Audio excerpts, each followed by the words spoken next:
Mohanavani Telugu podcast వింటున్న శ్రోతలందరికీ హృదయపూర్వక ధన్యవాదాలు. ముందుగా నా ఆధ్యాత్మిక బంధువులకు, భగవద్ బంధువులందరికీ హృదయపూర్వక నమస్కారాలు. అనగనగా అనే ఈ శీర్షికలో అద్భుతమైన కథను మీకు వినిపించబోతున్నాను. ఇంకా ఆలస్యం చేయకుండా ఆ కథ ఏంటో మొదటి నుండి చివరి వరకు అందరం విందాం. ఉదయం 6 గంటలైంది. ఆ వృద్ధుల ఆలయంలో మైక్ నుంచి విష్ణు సహస్రనామం శ్రావ్యంగా వినబడుతోంది. ఒంటి మీద తెల్లటి బట్టలు వేసుకుని, కాళ్లకు నల్లటి షూ తొడుక్కుని, నుదుటిన ఎర్రటి బొట్టు పెట్టుకుని, సగం సగం నిలిచిన జుట్టుతో సుమారు 50 ఏళ్ల వయసు ఉన్న ఒక వ్యక్తి ప్రతి గదిలోకి తొంగి చూస్తూ అక్కడున్న వృద్ధులను ఆప్యాయంగా వరుసలు కలిపి పలకరిస్తున్నాడు. పెద్దమ్మ, కాఫీ తాగావా? పెదనాన్న, లేచావా? ఆరోగ్యం బాగుందా? మందులు వేసుకున్నావా? రాత్రి నిద్రపట్టిందా? ఇలాంటి ప్రశ్నలతో ఆ వృద్ధులందరినీ పలకరించడం ఆయన దినచర్య. ఆ వృద్ధుల ఆలయంలో సుమారు 50 గదులు ఉంటాయి. ప్రతిరోజు ప్రతి గదిని నిశితంగా పరిశీలించి బాగోగులు కనుక్కోవడం ఆయనకి ఇష్టం. తనకంటూ ఎవరు అయిన వాళ్ళు లేకపోయినా, అయిన వాళ్ళు ఉండి కొందరు ఎవరూ లేకుండా ఆ వృద్ధులు ఆలయంలో చేరిన ప్రతి ఒక్కరిని తన బంధువులాగే చూసుకుంటాడు, మర్యాదలు చేస్తాడు. కష్టం వస్తే తల్లడిల్లిపోతాడు. ఎవరికైనా అనారోగ్యం వస్తే రాత్రి పగలు తేడా లేకుండా కంటికి రెప్పలా కాపాడుకుంటాడు.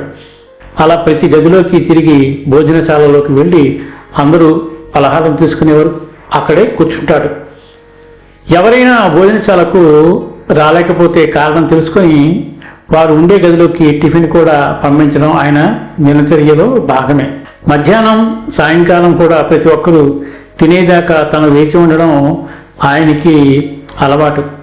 ఆ వృద్ధుల ఆలయంలో ప్రతి పండుగని, వృద్ధుల పుట్టినరోజుల్ని, పెళ్లి రోజుల్ని అందంగా జరపడం ఆయనకు ఎంతో ఇష్టం.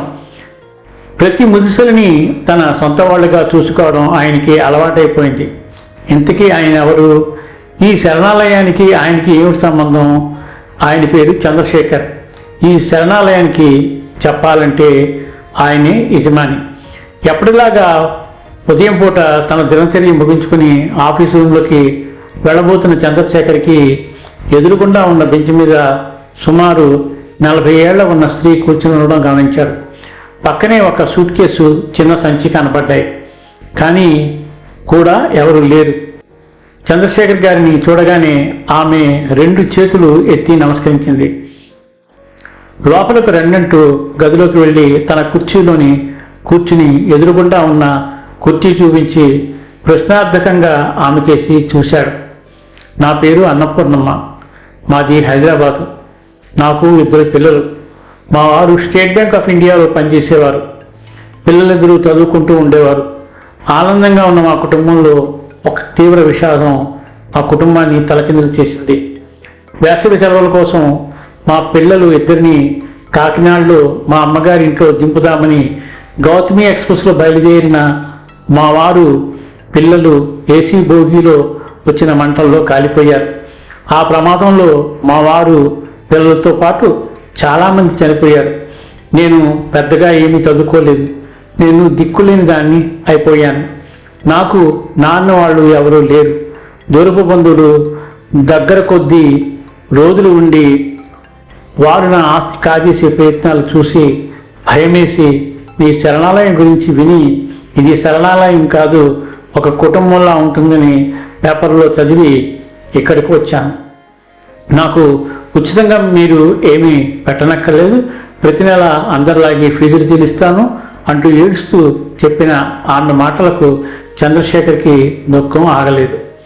అన్నపూర్ణమ్మ జీవిత గాథ, తన బాధ ఒకలాంటిది. అమెరికాలో డాక్టర్గా పనిచేస్తూ 2 చేతులు సంపాదిస్తూ 2 పిల్లలతో ఆనందంగా గడిచిపోతున్న జీవితం ఇలా మారిపోతుందని ఎప్పుడూ ఊహించుకోలేదు. ఊహించనిది జరగడమే జీవితం. ఏమండి, మనం అమెరికా వచ్చి 10 సంవత్సరాలు అయింది. పిల్లలు పెద్దవాళ్ళు అవుతున్నారు. వాళ్ళకి కావలసినంత డబ్బు అయితే ఇవ్వగలం, కానీ తాతయ్య, బామ్మ, నానమ్మ లాంటి వాళ్ళతో గడిపినప్పుడు వచ్చే ఆనందాన్ని మనం ఇవ్వలేము. అంతేకాకుండా మన తల్లిదండ్రులు కూడా మనవలతో గడిపే అవకాశం కూడా కల్పించవలసిన బాధ్యత మన మీదే ఉంది. దానికి తోడు మన తల్లిదండ్రులు ముసలివాళ్ళు అయిపోయారు. వాళ్ళ చివరి దశలో మన దగ్గర ఉంచుకోవాలి. ఇంత దూరం రమ్మంటే వాళ్ళు రాలేరు. అందుకోసం మన ఇండియా వెళ్ళిపోదాం అంటున్న భార్య సుజాత మాటలలో నిజం ఉందనిపించింది చంద్రశేఖర్కి. అయినప్పటికీ అమెరికాలో చేసుకోవాల్సిన పనులను మిగిలిపోయి ఉండిపోవడంతో 2-3 నెలల తర్వాత భార్య పిల్లలిద్దరినీ విమానం ఎక్కించి వచ్చిన చంద్రశేఖర్కి పిడుగులాంటి వార్త వినబడింది. ఆ విమానం తీవ్రవాదులు పెట్టిన బాంబులకి మాడి మసైపోయిందని. ఇంకేముంది, చంద్రశేఖర్ జీవితం అంధకారం అయిపోయింది. చంద్రశేఖర్ ఒంటరివాడైపోయాడు. చేతి నిండా డబ్బున్న ఇంటికి వెళితే పలకరించే మనిషి లేక కొద్ది రోజులు పిచ్చెక్కిపోయి తనలాంటి వారి కోసం ఇదిగో ఇలా భార్య పేరు మీదుగా శరణాలయాన్ని స్థాపించి జీవితం గడుపుతున్నాడు చంద్రశేఖర్. ఆ శరణాలయం అంటే ఆయనకి అనలేని ప్రేమ. ఓపిక ఉన్నంత వరకు శరణాలయాన్ని సొంతంగా నడపగలం. ఆ తర్వాత శరణాలయం పరిస్థితి ఏమిటి అనే ప్రశ్న చంద్రశేఖర్ని ఆలోచింపజేసేది. నిస్వార్థంగా సేవ చేసేవాళ్ళు దొరకడం చాలా కష్టం అనుకునేవాడు చంద్రశేఖర్. అన్నపూర్ణమ్మ గారి లాంటి బాధ అనుభవిస్తున్న చంద్రశేఖర్ వెంటనే ఫార్మాలిటీలు పూర్తి చేసి అన్నపూర్ణమ్మని శరణాలయంలో చేర్చుకున్నాడు. అక్కడున్న వృద్ధులు అందరికంటే అన్నపూర్ణమ్మతో బాగా అలవాటైపోయింది. ప్రతిరోజు అందరి బాగోగులు చూసే చంద్రశేఖర్ ప్రతిరోజు ఆప్యాయంగా పలకరించడం ప్రారంభించింది అన్నపూర్ణమ్మ. అన్నపూర్ణమ్మ ఖాళీగా కూర్చోకుండా వంటగదిలోకి వెళ్ళి కాలక్షేపానికి పనులన్నీ పర్యవేక్షిస్తూ ఉండేది. దెబ్బతిన్న మనసుకి ఏదో ఒక కాలక్షేపం లేకపోతే మరీ పిచ్చిక్కిపోతుంది. అది ఆవిడ ఉద్దేశం. మధ్యాహ్నం వరకు వంటగదిలోని, సాయంకాలం తోటలోనూ పనులు దగ్గరుండి చేయించడం అలవాటు చేసుకుంది అన్నపూర్ణమ్మ. తన బాధ్యతలో కొంత భాగం అన్నపూర్ణమ్మ తీసుకోవడం చంద్రశేఖర్కి ఆనందంగా అనిపించింది. అయినప్పటికీ ఎందుకమ్మా మీకు హాయిగా రెస్ట్ తీసుకోండి అన్న చంద్రశేఖర్ మాటలకి లేదండి, ఒంట్లో ఓపుకున్నంత వరకు ఈ బంధువుల సేవలోనే గడుపుతాను. నాకు నా అన్నవాళ్ళు లేరు. వీళ్ళ అందరితోటి ఇలా గడుపుతుంటే నాకు ఎంతో ఆనందంగా ఉంది అంటూ చెప్పిన అన్నపూర్ణమ్మ మాటలు సంతోషాన్ని ఇచ్చేశాయి చంద్రశేఖర్కి. ఇంతవరకు ఇక్కడ చేరిన వృద్ధులు ఎవరు ఇలా లేరు అనుకున్నాడు చంద్రశేఖర్. ఈ వయసులో ఉన్నవాళ్ళు ఈ శరణాలయంలో చేరడం ఇదే మొదటిసారి అనుకున్నాడు చంద్రశేఖర్. ఈ శరణాలయంలోని గదులలో రాత్రిపూట లైట్లు అయితే ఆరిపోతాయి, కానీ అక్కడున్న వారి గుండెల్లో మంటల మటుకు ఎప్పుడు మండుతూనే ఉంటాయి. వారి గత జీవితం చేదు జ్ఞాపకాలు గుర్తుకొస్తూనే ఉంటాయి. ముసలి వయసులో ఉన్న వారికి పిల్లలు దూరమైపోయారని భర్తను కోల్పోయిన బాధ భార్యకి, భార్యను కోల్పోయిన బాధ భర్తకి, జీవితంలో ఎవరూ లేకుండా ఉన్నవాళ్ళది ఒక రకమైన బాధ. ఇలా రకరకాలు జీవిత చర్మాంకంలో ఉన్న వాళ్ళకి వారి సమస్యలకు ఒకటే పరిష్కారం, అది దేవుడు చూపించే పరిష్కారం. అలా 2-3 సంవత్సరాలు అయిన తర్వాత అన్నపూర్ణమ్మ శరణాలయానికి చేస్తున్న సేవ చూసి తన మనసులో కోరికను బయటపెట్టాడు చంద్రశేఖర్. చూడండి, ఈ కుటుంబంలో నాకు తండ్రులు, పినతండ్రులు, మామయ్యలు, పెద్దమ్మలు, తల్లులు, తమ్ముళ్ళు, అన్నయ్యలు అందరూ ఉన్నారు. కానీ ఒకే ఒక లోటు, అదేమిటో మీకు బాగా తెలుసు. మీకు అభ్యంతరం లేకపోతే నాకు ఈ వయసులో పెళ్లి ఏమిటని అందరిలాగా మీకు అనుమానం రావచ్చు. పగలంతా వీళ్ళ సేవలో గడుపుతున్న నాకు రాత్రిపూట నిద్ర రాదు. తప్పుగా అనుకోకండి.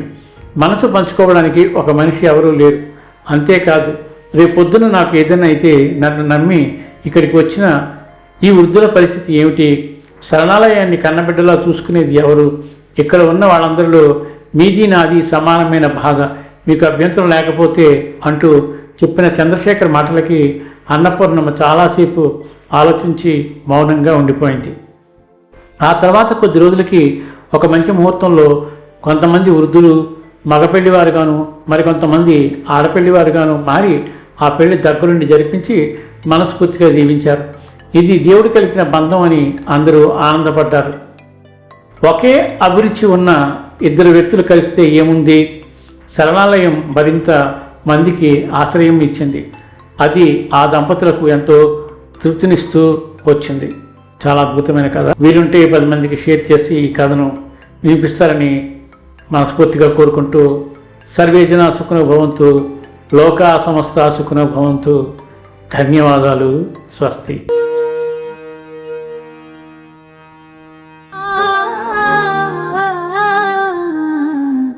మోహన